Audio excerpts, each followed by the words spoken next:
we're staying. He goes, we talked to Coach Rick and we want to play for Coach Rick. He wants us to be part of the future and turning Prairie around. And that was my mindset. I want to bring a sense of pride back to this program, back to the school, back to the community. I have tried to get every Kris and Keegan card that I can find.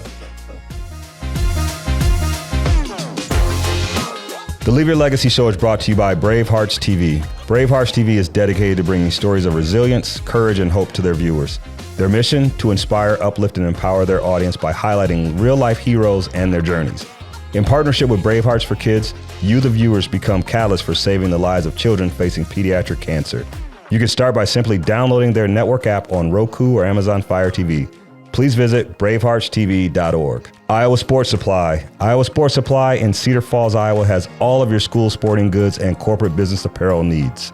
Anything from jerseys, sports equipment, to online fan apparel stores. Remember to check out their website at iowasports.com or give them a call at 319-268-0125 and ask for Alex. Elevate with Robin. Elevate with Robin is a full-service brand marketing agency that specializes in developing purpose-driven brand identities. Elevate with Robin has the right blend of strategic thinking, creative courage, and commitment to elevate your brand with every interaction.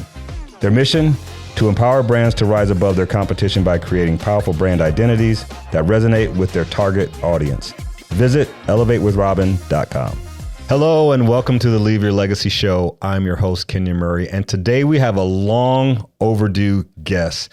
If there is anyone that has had a hand in the basketball rise of Kris and Keegan Murray, it's our guest today, Coach Jeremy Rickertsen. And so, Coach, I just want to say thank you for coming on the show. It's been a long time coming, but just appreciate you making the effort to get here today. Absolutely. I think this is maybe the third time we've tried to schedule it, a couple snafus here and there and weather. So yeah, I'm happy to be here. Absolutely. So got to give our audience a little bit of your background. So obviously they know you as a coach, but you're a pretty good player coming up. So just tell our audience a little bit about yourself and where you're from, and we'll get going there. Yeah.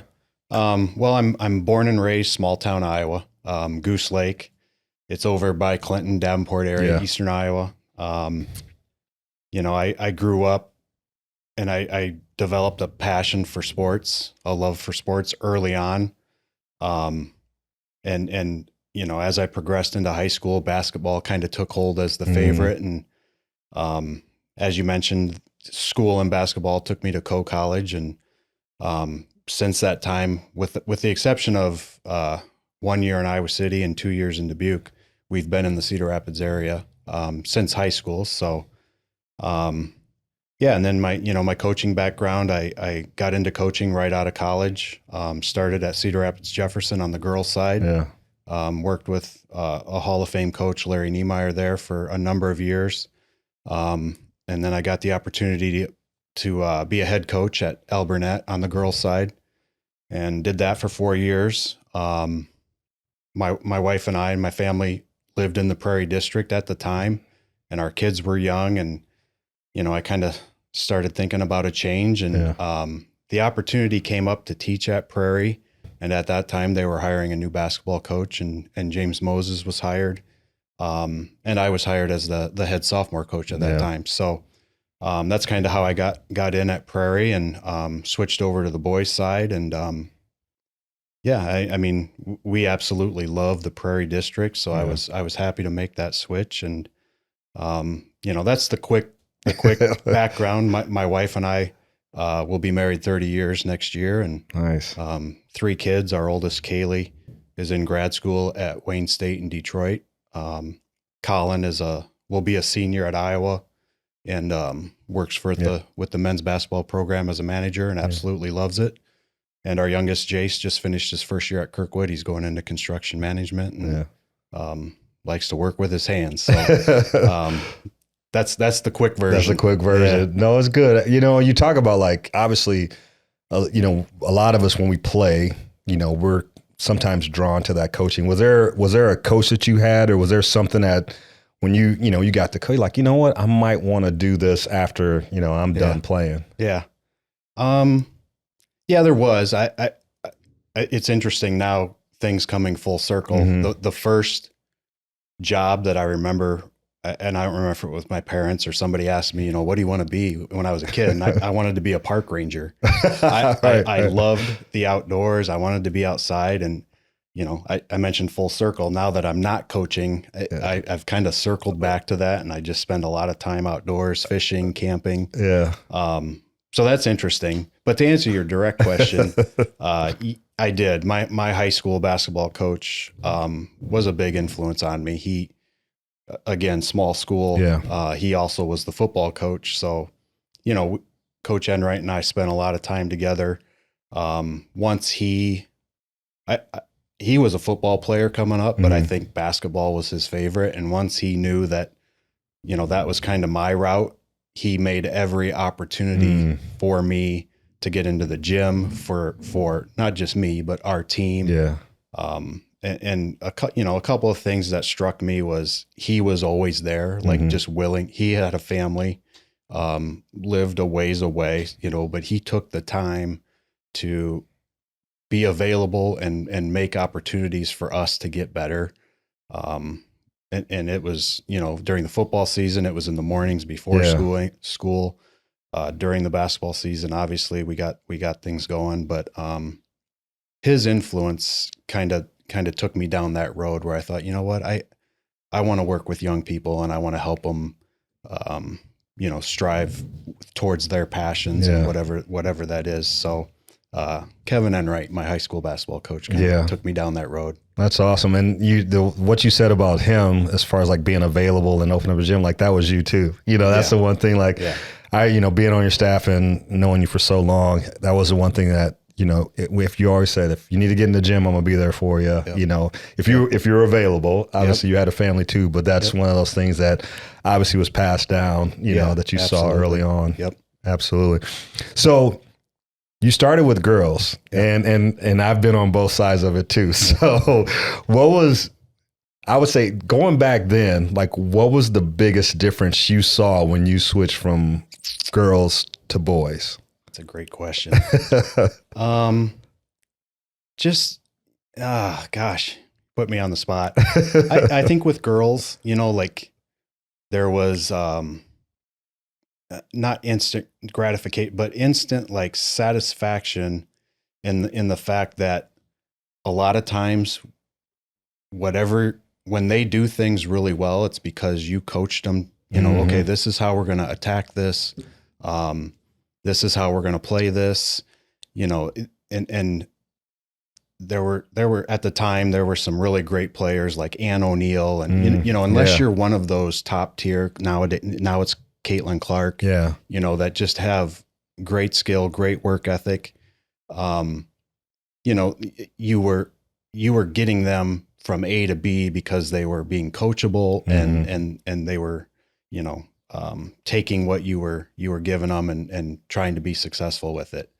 So that was very satisfying, very gratifying. It made you feel good as a coach. On the boys, maybe there's a little more ability, maybe a little more attitudes to deal with. You might disagree. But it was something that I always knew I wanted to make the switch. I wanted to get to the boys' side eventually. And I'm glad I did. I'm glad it worked out timing wise. I don't know if I answered the question, what was the biggest difference, but those were just some of my observations. I would say the same thing, I would say boys are more reliant on their athleticism and maybe strength, where girls, a lot of time it's more on like the little thing, whether it's footwork or change of pace, or even if it's like setting the right screen, coming off the screen the right way, little things like that, where on the boys' side, a lot of them always feel like their athleticism will make up for what they don't do or what they don't know. And that can be frustrating as a coach because you're trying to teach them the same things. But it's like if you put those two together, like we can be pretty good. So that was the biggest thing I saw like with the difference there. I agree. You worded it better than I did. Thank you. But you talk about timing. So, when we get into like Kris and Keegan, like the timing was great there because there was a time there like you said, James Moses had been hired as a coach. You were the head sophomore coach. You were also actually coaching 8th grade as well. Yep. So you were doing a lot with the younger programs. And then, we weren't sure if we were going to stay at Prairie with Kris and Keegan. There was a lot of other programs that were in a better position. When you looked at that time, you had Linmar, who was great. You had Iowa City West, and even City High we looked at just because we didn't know what the boys' future was going to look like. Yep. But you had them in 8th grade. And what was it in 8th grade that you saw in them where you were like, I can't wait, till these guys get to the high school? Yeah. Well, what was it that you saw in them? I mean, it's nothing like, the answer isn't like astounding, but it was just a couple of things. One, their fundamental understanding of the game and their fundamental approach to the game, which, to your credit with the legacy program and them coming up, they had as 8th graders. There were a lot of things that they could do that not many 8th graders could, as far as their handles with both hands, being able to finish with both hands, being able to make the right play at the right time as 8th graders. Because physically, as 8th graders, you wouldn't, to look at them, there's a couple of 8th graders. Right. They weren't taller than everybody. They weren't bigger and stronger than anybody. But when you watched them play, you're like, oh, they get it, you know? So there was that. They had the fundamentals. I knew they understood the game. And then just their approach, I think, it kind of gets made a big deal of, especially with Keegan nowadays, about demeanor and, and, that's not a show. They were the same way in 8th grade as they are now. Keegan would come to work, do his job, and put his hoodie on and go home. Like that's who they are. It's not a show. And same thing with Kris. So those were two just basic things. Like they were fundamentally really good, and they had the work ethic, and I knew they would put in the work that it was going to take to, play at the highest level that they wanted to. And at that time we had no idea. But that year we went undefeated as 8th graders, and there were 2 or 3 games where I think we were behind in the second half, and just steady and calm Kris and Keegan would make winning plays to get us, to the victory. And after that season, I had to be honest with myself, and I had to be honest with them. I just told them, because I had heard the rumors. And so that would have been, early November of their 8th grade year was going to be my first year as the varsity coach doing double duty, junior high going right into high school basketball. And I just told them, I want to be your coach in high school. I think there's a lot of nice pieces here. I wish I could say that I saw the future. I saw a future. They've far exceeded that. And I'm glad that they stuck around Prairie. So. No, it's interesting because after you guys won your last game and finished undefeated, I remember where I was vividly. I was in Philadelphia on a work trip, and I told, when your game's done, give me a call, let me know. And they're like, I remember it's Keegan. He's like, hey Dad, we're undefeated, and he goes, and we're staying at Prairie. And I go, what? He goes, we're staying. He goes, we talked to Coach Rick, and we want to play for Coach Rick. He wants us to be part of the future and turning Prairie around. And it was one of those things where I was actually super proud, because the reason they gave me was that they both said, we can go to Linmar, we can go to Iowa City West, but they're already established. Like they already have, they're like, let's create our own legacy at Prairie. Awesome. And when they said that, I was like, okay, like there was no doubt, but their belief in you, their belief in themselves, and just the idea of creating something different was just like, I was like, okay, I'm on board. And awesome. So no, they just, they fell in love with you as a coach. And I think that was a big if not the thing, it was a big reason why they wanted to stay. And so, yeah, you see, whatever you did to recruit him to stay, you did a good job. Yeah, that's awesome. But and think about that too. So, let's go to the part where you said like physically they weren't big, and that's the one thing we always talk about. Like as freshmen, like people think of like, oh, they must have played varsity for 4 years. Right. It's like, no, they were on the sophomore team. Right. Their freshman year, because they were what, like 5'11", maybe 6 foot, 120 pounds, yes, soaking wet. And but what did you? And that team was really good. That sophomore team was really good. What did you think they brought to that team? Because you had guys like Levi Usher, who ended up playing in the major leagues on that team. You had Griff Clark, college level player. I think Harrison Cook as well. But what did you see with them on that sophomore year that you felt like, okay, like they were progressing in a way that you thought they could help the team? A lot of the things I just said that I saw as 8th graders, I mean, they just continued to, not defy. It's not that they had critics at that time, but they just, people from the outside might say, oh, they're too small. They're not strong enough. Yeah. And they would just go out and produce, Coach Wolf did a fantastic job with that team, and I wish he would have played the two together a little bit more, but he gets a hard time from me once in a while about that. But they just would continue to make winning plays. They'd make big shots. Yeah. They made their teammates better. It was just a matter of, we always had that sense that they were going to grow at some point. They were going to hit a growth spurt. Because they had their feet were a little bigger, and they just kind of had that look like they're going to grow. Yeah. When's it going to happen? And, it hadn't happened yet as freshmen, but they were big time contributors to a conference championship team there. Yeah, they were, and I think too, like and that's the thing too, like even the next year as sophomores when they were on varsity, we didn't play. We played them a little bit more together down the stretch as opposed to early in the season. But I think it was Keegan had something that Kris didn't have at that time, and Kris was more of a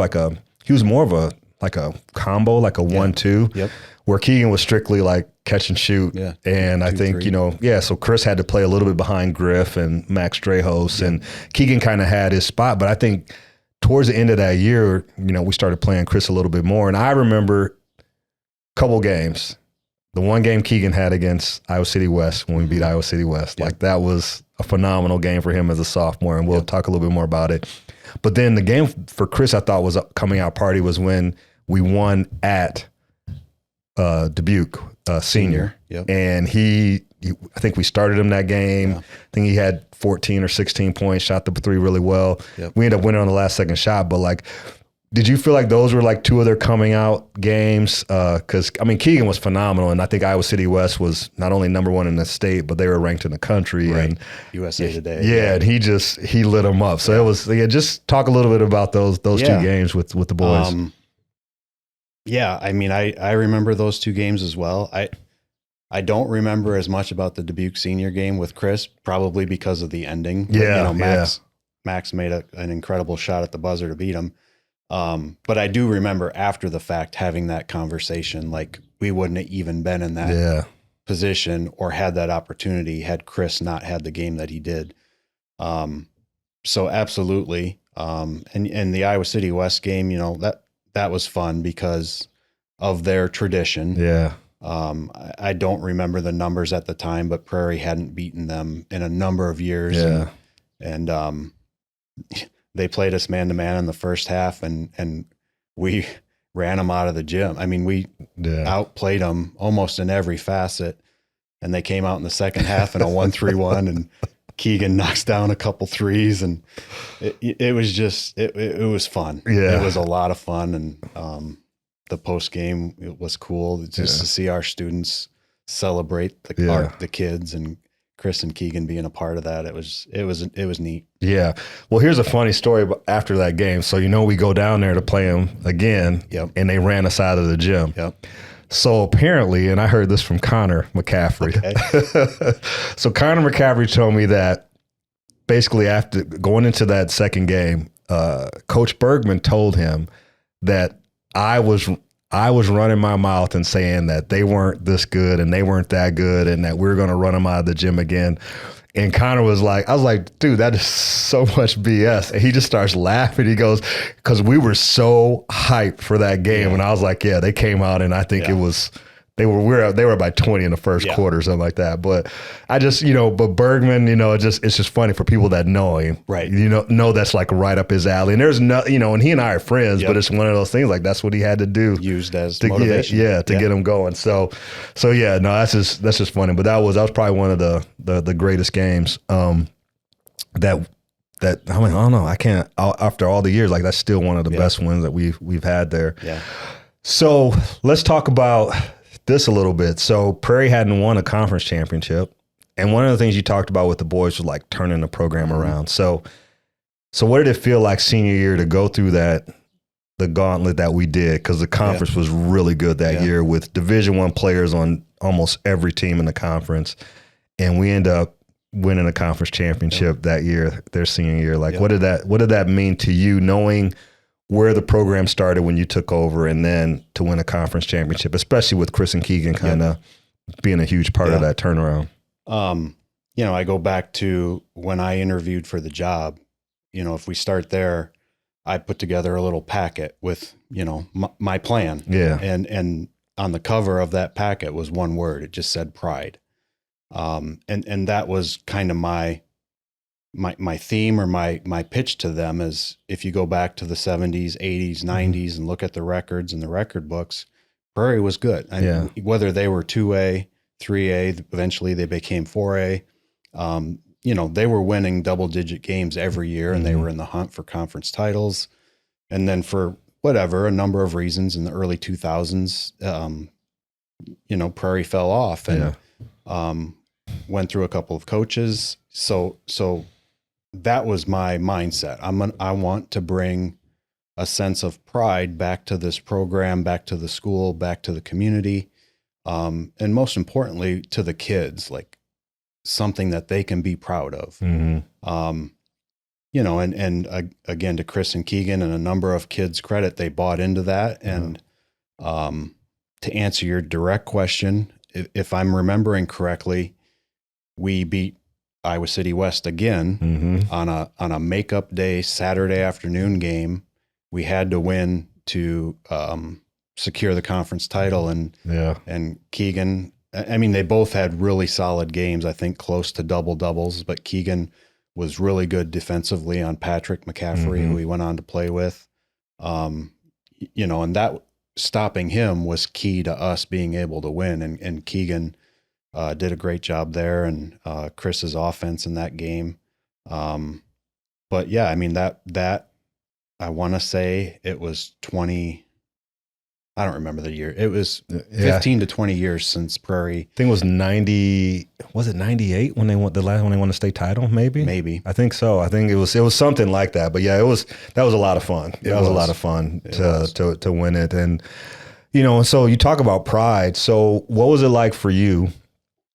Obviously, we didn't know what they were going. And I'm telling you, from a recruiting standpoint, it was, you and I talked so many times where, it was, I was knocking myself because, like, am I doing enough? And this, that, and the other thing. Before I get to the pride thing, I want to go back to the one moment we had senior year when I literally thought about quitting as an assistant coach because of whether it was me putting pressure on myself or whatever. Like, I wasn't coaching the boys the way they needed to be coached. As their dad. And I remember sitting in your office with the four of us kind of talking it out. I didn't know, like, what were you thinking in that moment? Because I think for me, I was kind of broken down from the standpoint, like they weren't getting the looks that I felt that they should have because of the caliber players they were. And I felt like that really pulled in because I remember with Kris, it was like, no, you got to do this right. Everything had to be a certain way because I felt that they had to exude, whether it was this, I don't know what it was, but I just felt like, they had to be a certain way every day in order to get to where they wanted to go. But it was a pretty emotional conversation we had in your office. And it was, and I don't know if you and I have ever talked about it since then. so this is my take or my sense and from what I remember, and I think you kind of just alluded to it. It was probably you were feeling, okay, am I doing enough to get my boys to the next level? And if not, what should I be doing? And so there's that obvious part that you can do on the floor as a coach. Mm-hmm. I know the game. This is how I think you should be doing this and that. The sense that I got is that some of that bled over into everyday life, maybe at home, maybe at the kitchen table. And that's easy to do. That's not a knock on you. I think anybody in that position would do it. I coached my sons and I'd be lying if I said it didn't happen, but I'm almost positive it was Kris that spoke up. Yep. Shocker, right? Yeah, right.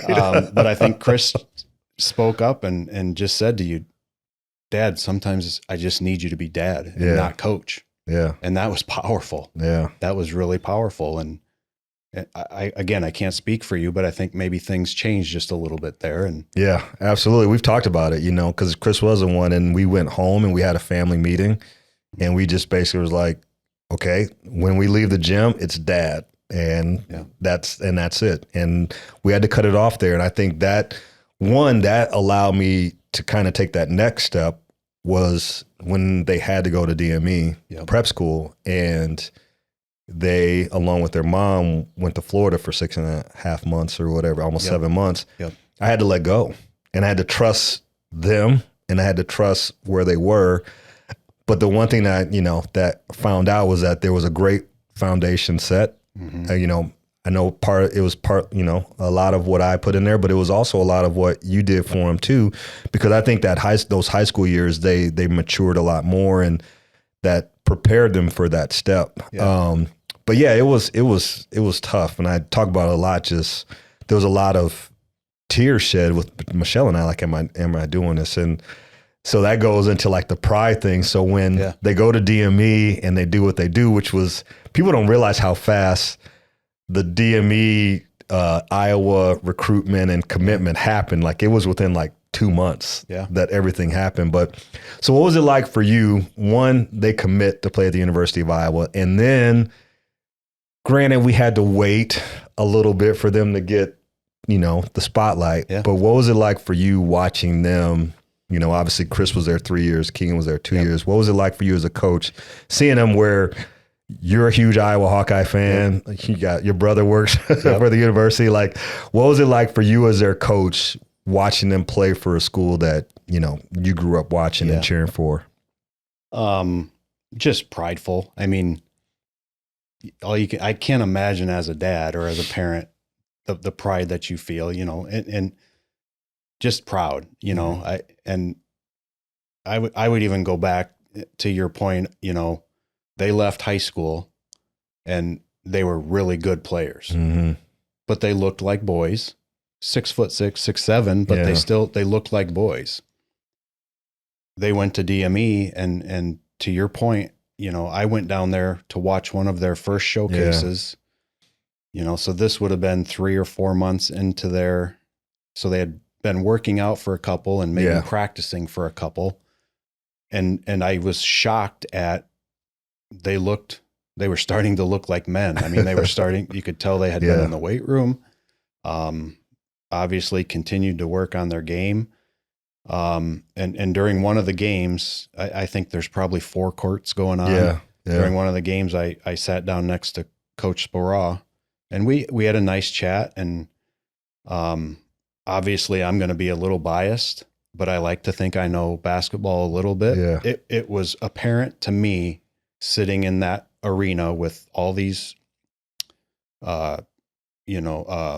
academy and junior college teams and players, that Kris and Keegan were one of few that had, the potential, the understanding, the ability to make everybody around them better. Mm-hmm. There were flashier athletes in the gym, but as I looked around, I was like, these guys are on they're on the right track. They're on their way. And I got the sense from Coach Sparaw kind of the same thing. And I think it was the next week, if not the next couple days. It was the next week that Iowa offered them, because I think, they saw that if we don't make this offer, somebody else is going to get a steal. And and then going to Iowa, for Keegan, I think at Iowa, to coach McCaffrey and his staff, to their credit, you and I talked a little bit in high school about,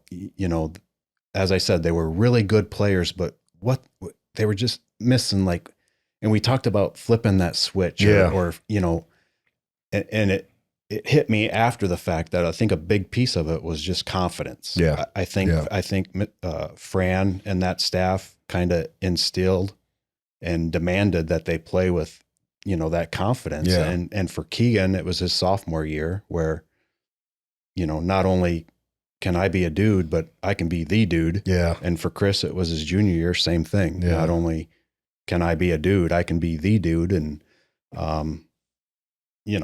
and again, that just makes you so proud and it's fun to watch. It's just surreal. It is. It's been crazy. And you're right. Going back to DME, it was that showcase ended on a Sunday, and then they were on a plane on Wednesday or Thursday that week. And then to Iowa City. And then Friday they got an offer. And then Tony Perkins visited at the same time. And they knew Tony was going to commit, and they committed on Sunday before they flew back to Florida. But, just like Kris and Keegan, they were like, it was going to be a big deal if they both committed, but they both said, we want Tony to have his shine too. Yeah. So it was all about their future teammate, and so Tony made his, commitment, and then the boys did. And, everything that everybody said, are they going to walk on and stuff? Obviously it's easy to look back now and see that. But, for me, I didn't even think about the legacy part of them going to Iowa. It was okay, now they're here. Right. And what we talked about, it's easier to get here than to stay here. So what are you going to do when you're there? Yeah.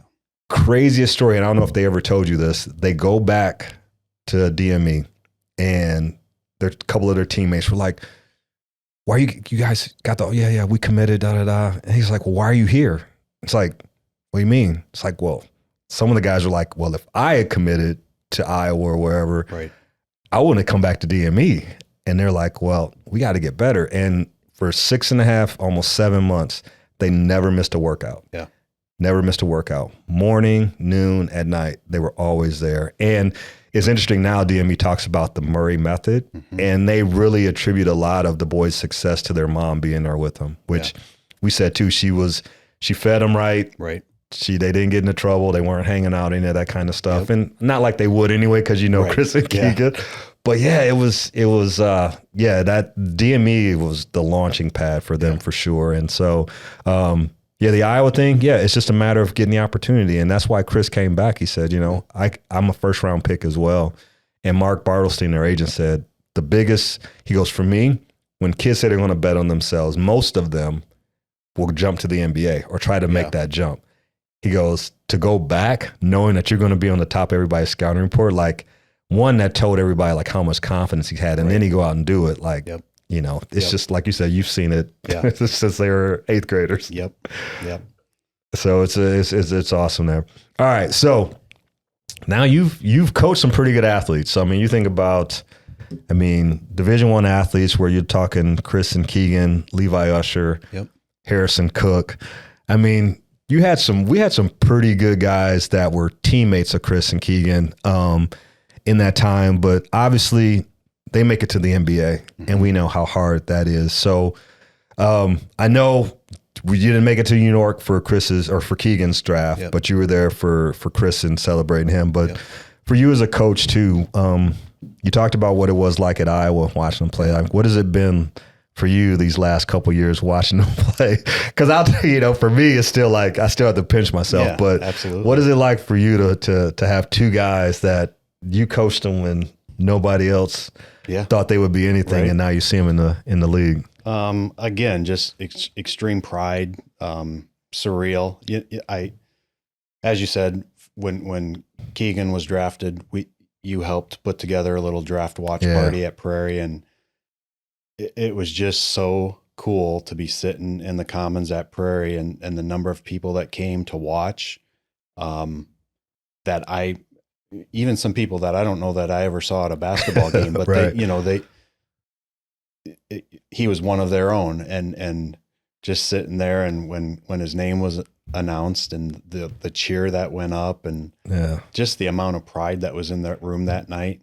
And then again, as you mentioned, I was able to be with you guys and Kris for that draft night, and just watching them both, just how humble they are, and they were still Kris and Keegan. Keegan came up after he was picked and talked to me and Sharon. Like it's just, I agree. You got to pinch yourself sometimes, and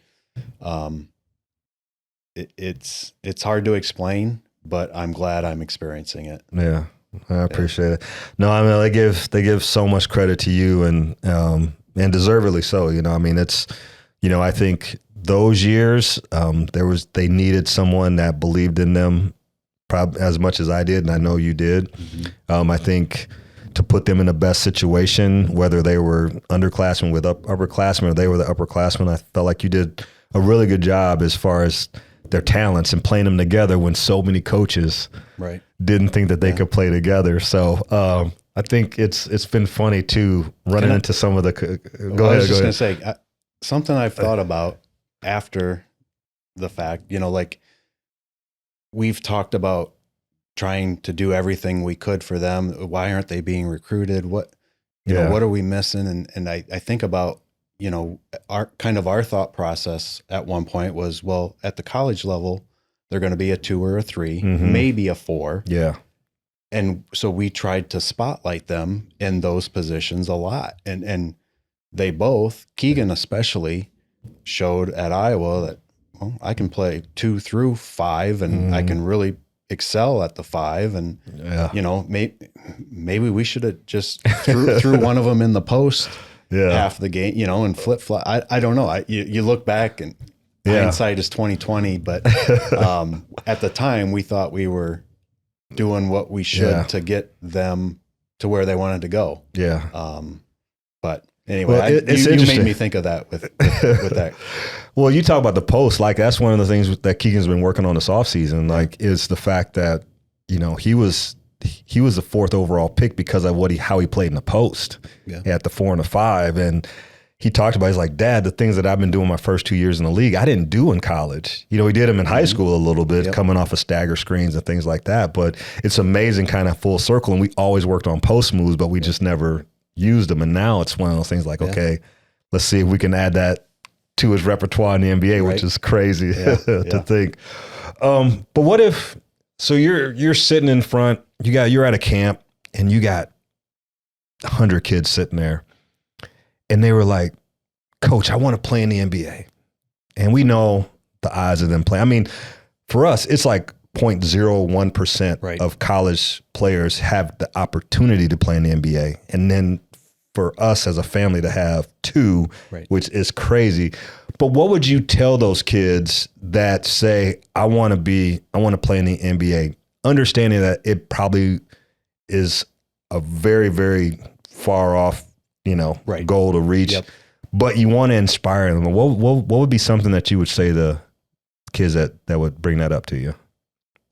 If I'm using Kris and Keegan as a reference, and I'll try to make a roundabout point on how this is going to help anybody in the big picture in life, not just as a basketball player. But using them as a reference in basketball, a couple of things. When you and I were coaching and doing youth camps, we would talk a lot about not getting bored with the basics, because so many kids want to come in, grab the ball, and start shooting threes, And Kris and Keegan would come in and they would get their shots up, but they would do their ball handling first that you had showed them, and they would do their both hand finishes. And, so it's so easy to want to flash, but you have to get the basics down if you want to play with any consistency and at the highest level, I think. Yeah. And the other thing is trusting the process. Yeah. You know, in this day and age of instant gratification, you know, likes, all that stuff, you have to trust that there's a process to getting anything or anywhere. Yeah. You know, very few things that you get quickly are worth having. So, you know, those were two things that Kris and Keegan demonstrated, and it's served them well. Yeah. They continue to be really fundamentally sound. They continue to make everyone around them better, and they trust the process. You know, they never really got, I'm sure there were times where they got, you know, got down on themselves. Yeah. Or, you know, what am I doing? Or is this going to happen? Or am I going to get an offer? Can I play in the Big Ten? You know, but they just continued to grind. You and I have talked about this. Yeah. They just put their nose down and they grind. And you know, again, circling it around to a life lesson, it doesn't matter if Kris and Keegan couldn't play a lick of basketball, they would still be successful at whatever they're doing because they're willing to work and they're good people. You know, like if you can have the goal of making it to the NBA, but if you can take, okay, I'm going to work as hard as I can and I'm going to do it the right way and I'm going to be a good person. If that goal doesn't happen, you're still going to be successful. Absolutely. You're going to find a way to be successful. Absolutely. I think, you know, the one thing that I'd say a lot is you have to love the process. And it doesn't matter, like you were saying, it doesn't matter what you're doing. You're going to spend more time in the weight room, in the gym working on your skills, in the training room, you know, getting treatment than actually playing on the floor. And if you think about anything we do as well, like you're going to spend more time developing the skill set to do whatever job you're doing as opposed to actively in it and doing it. And so that's got to be something that kids need to understand, is that it doesn't happen just like that. Right. You know, anybody can look great on a courtside highlight. Right. Kris and Keegan never went to a courtside camp because they said we would rather be in the gym getting better and working on our skills than trying to get some clips. Yeah. And, you know, it's hard for this day and age to do that. But yeah, here's another, this is kind of random, but I've thought about it, you know, as I've done some interviews or talked to front office people with NBA teams during the draft process. Something that I thought of after, you know, Kris and Keegan left Prairie, and through the draft process and talking to some front office people, but you and I played the game and you and I have coached the game at all different levels.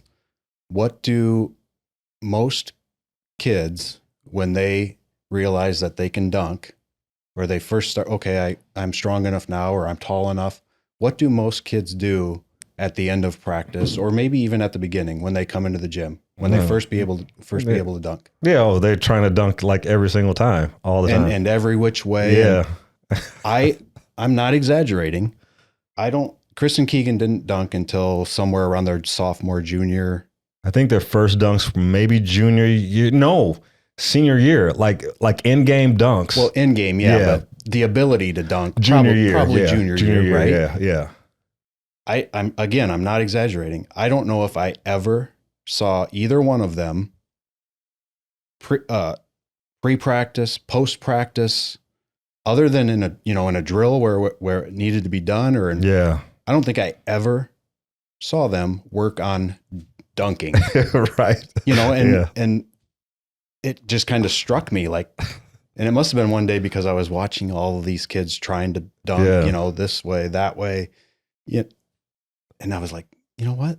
They were either getting up extra shots or they were going to the training room to get this iced, or they never did.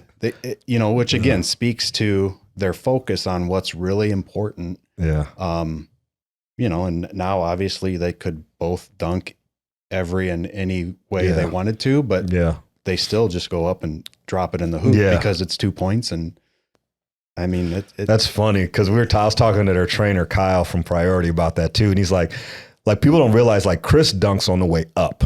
Like he always dunks, but it's never, if he's got to go through somebody, he will, but he always dunks on the way up, and it's never flashy or anything like that, Yep. you know. And Keegan, you know, he's, you know, his vertical has increased. Actually, they both their verticals have increased the last 2 seasons, which is crazy. But yeah, it's like we talk about, Kyle and I were talking, it's like, because their games aren't predicated on their athleticism, they can play a long time because they can dribble, pass, and shoot. Yep. There's always going to be the need for shooting in the NBA all the time. Yep. And the fact that their handles is getting better. Kris has always been a little bit more of a playmaker than Keegan, and we kind of saw that this year. But I think now people see that they could have played together. And you go back to the college and everybody's like, oh, they're the same player. Well, they're not, you know. Yeah. You coached them, I coached them, we know they could play together. So it's just really funny now. I've had some really funny conversations with coaches that, you know, this coach will remain nameless, but he was like, Kenyon, when you brought him to our camp, and you know which camp it was, they were 6'1", 125 pounds, you know, and, you know, said coach got beat by both of them in the conference, but he's still a good friend. He still pulled them down and had him demonstrate some stuff. Yeah. If I remember right. Yeah. Had him shooting and stuff like that. So, it's great. It's been a great journey, and obviously you've been a big part of that. And so we're going to completely shift everything that we're talking about now, and we're going to do some random questions or I wouldn't say random, rapid fire questions. And these are really about you. So you are an avid card collector. Is there a card that you would love to find and own? It wouldn't be hard to find. I mean, I think they're out there, but I would love to have a Michael Jordan rookie card. Okay. You know, I've always been a Jordan fan, and so that's one of my grails. What would one of those go for now? Like, I mean, if it was in mint condition, what do you think it would go for? $20,000. Really? Yeah. I mean, you can get graded 6, 7, 8 for maybe more like $2 or $3 grand. But, yeah. There's a reason he's the GOAT. I'm just no saying. No doubt. Wow. And I've shared this with you. I have tried to get every Kris and Keegan card that I can find. I counted knowing I was coming on here. I think I'm nearing 400 cards between the two of them. Oh my God. And I have one of the things that card companies do now is they put out a numbered version of a card, you know, numbered to 299. Okay. And I have one of each numbered to 10. Okay. But I would love to they make one of ones. Oh, okay. Gotcha. I'd love to my goal is to get a one of one for each Kris and Keegan. Wow. So, That's awesome. That's awesome. I don't think they need to share that with them when you see them next. All right.